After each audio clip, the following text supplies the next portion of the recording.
வணக்கம். தமிழ் ஃபுட் கார்னரில் இன்னைக்கு இட்லி தோசைக்கு தொட்டு சாப்பிட்ற மாதிரி ஒரு சிம்பிளான புதினா சட்னி பார்க்க போகிறோம். நம்ம சேனலில் ஏற்கனவே நிறைய சட்னி ரெசிபிஸ் பார்த்துருக்கோம். நம்ம இன்னைக்கு பார்க்க போகிற இந்த சட்னியையும் ரொம்ப ஈஸியாக பண்ணிடலாம். டேஸ்ட்டும் ரொம்ப நல்லாயிருக்கும். எப்பவும் ஒரே மாதிரி சட்னி பண்ணுறதுக்கு இந்த மாதிரி சட்னியும் ஒரு தடவை ட்ரை பண்ணி பாருங்கள். வாங்க எப்படி பண்ணுறதுன்னு பார்க்கலாம். இந்த பேனில் 3 டீஸ்பூன் எண்ணெய் சேர்த்து, இப்போ எண்ணெய் சூடாயிடுச்சு. அதில் 1.5 டேபிள் ஸ்பூன் கடலைப்பருப்பு. இந்த கடலைப்பருப்பு லைட்டாக அதனுடைய கலர் மாறி வரட்டும். இந்த மாதிரி கலர் மாறினதுக்கப்புறமா இது கூட 3 காஞ்ச மிளகாய் சேர்த்துக்கோங்க. ஃபர்ஸ்டே சேர்த்துட்டோம்னா மிளகாய் கருகி போயிடும். இந்த மாதிரி கொஞ்சம் வறுபட்டதுக்கப்புறமா சேர்த்தோம்னா பருப்பும் நல்லா பொன்னிறமாக வறுபட்டுரும், மிளகாயுமே நல்லா கரெக்டாக வறுபட்டுரும். மிளகாயை கருகிராமல் வறுத்துக்கங்க. நான் 3 சேர்த்துருக்கேன், நீங்கள் உங்கள் காரத்துக்கு தகுந்தபடி சேர்த்துக்கங்க.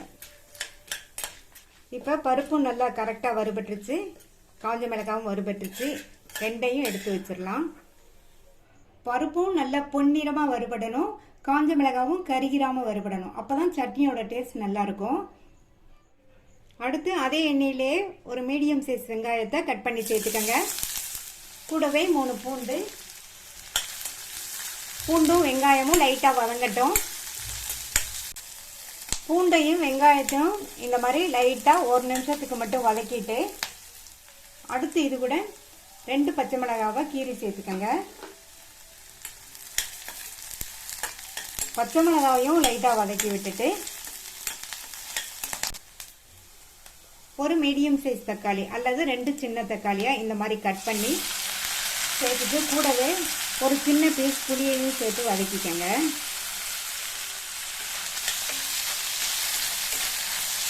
இந்த தக்காளி நல்லா வதங்கி வரட்டும், மசியணுங்கிற அவசியம் கிடையாது. இப்போ தக்காளி ஓரளவு வதங்கிருச்சு. அது கூட க்ளீன் பண்ண 2 கைப்பிடி அளவு புதினாவை சேர்த்துட்டு நல்லா இந்த மாதிரி பரட்டி விட்டுருங்க. புதினாவோட கலர் மாறக்கூடாது. புதினா போட்டதுக்கப்புறமா ரொம்ப நேரம் வதக்கணுங்கிற அவசியம் கிடையாது. ஜஸ்ட் 1 நிமிஷம் மட்டும் வதக்கினா போதும். இப்போ ஸ்டவ் ஆஃப் பண்ணிவிட்டு நம்ம வதக்கி வச்சது வறுத்தது எல்லாமே நல்லா ஆறட்டும். எல்லாமே நல்லா ஆறிடுச்சு. ஃபஸ்ட்டு மிக்ஸி ஜாரில் வறுத்த கடலைப்பருப்பையும் மிளகாவையும் சேர்த்துக்கலாம். அடுத்து இது கூட 1/4 கப் தேங்காய் துருவல், சட்னிக்கு தேவையான அளவு உப்பு.